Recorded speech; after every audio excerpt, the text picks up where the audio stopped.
So I'm here with Marty LeGrow, who writes Toyetica. Now, I'll take a picture later. So this has a really interesting and weird premise. Can you explain what the story's about?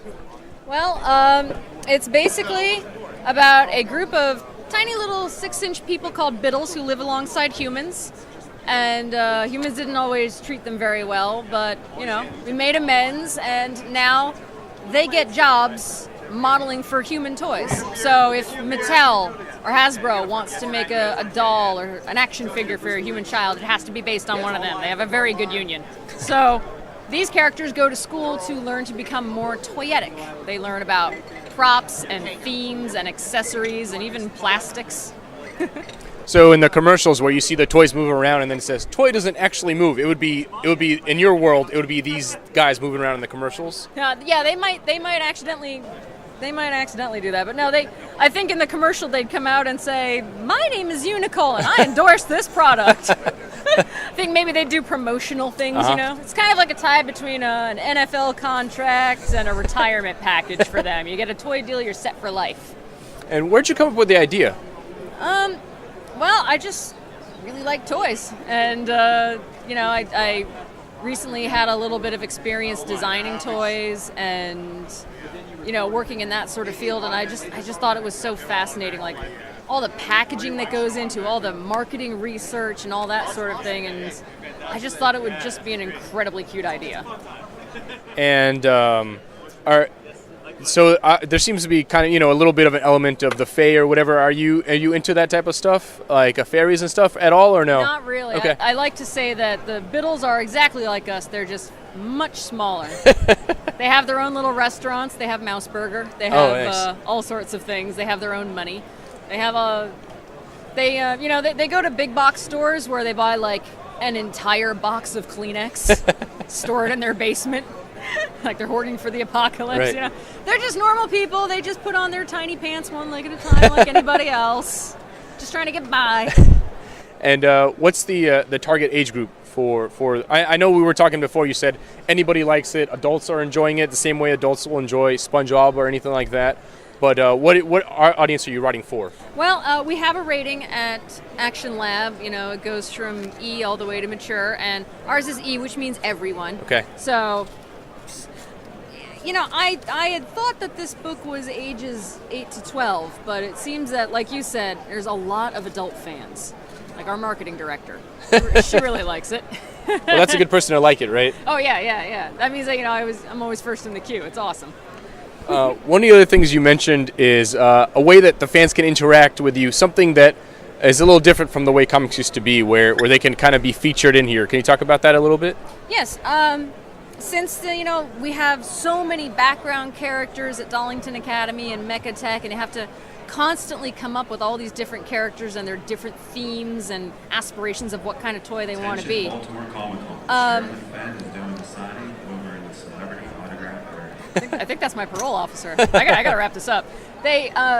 We have things called toy-sonas, which is who would you be if you wanted to pitch yourself as a toy? And I have a standing offer that any kid or any reader really who wants to make up their own toy-sona and send it into the book, I will put them in the book and they will get a credit as the creator. Sherilyn Finn is now signing in the Lady, switch to decaf. That's right, Sherilyn Finn is signing.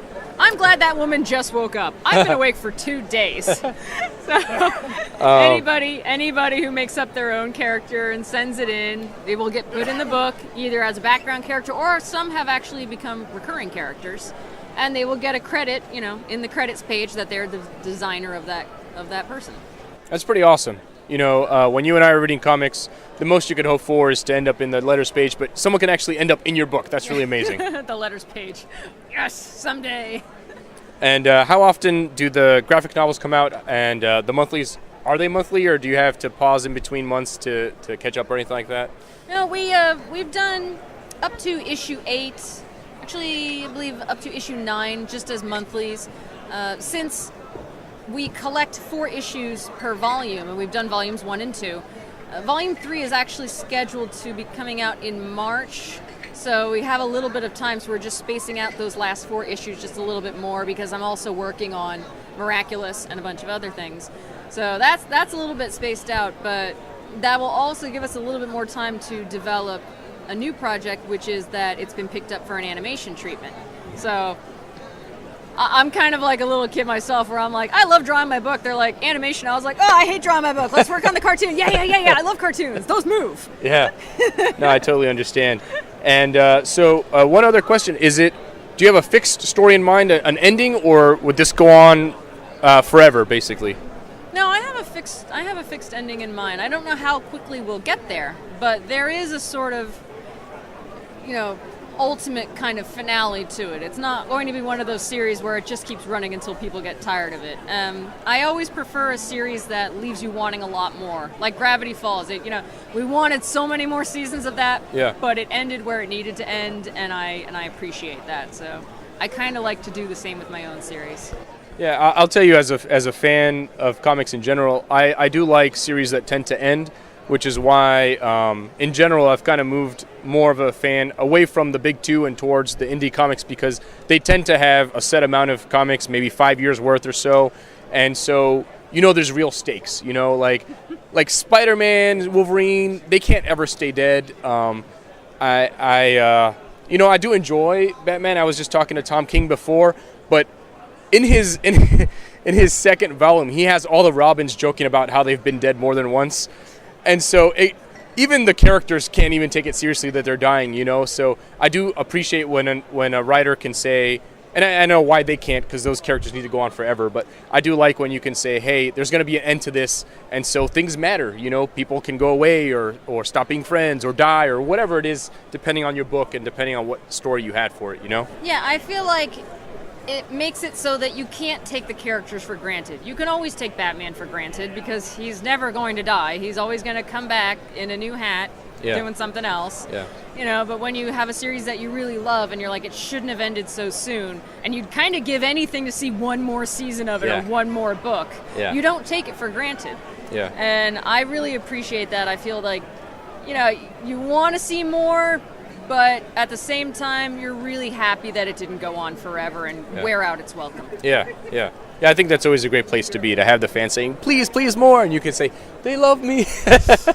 Well, I usually, on my old series, Bizengast, I did 8 graphic novels and then ended it, and they said, are you going to do more, And that was...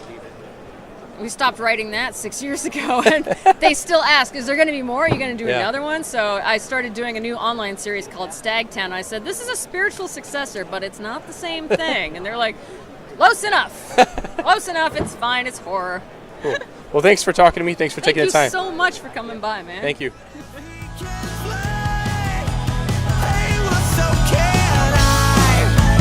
Jet blue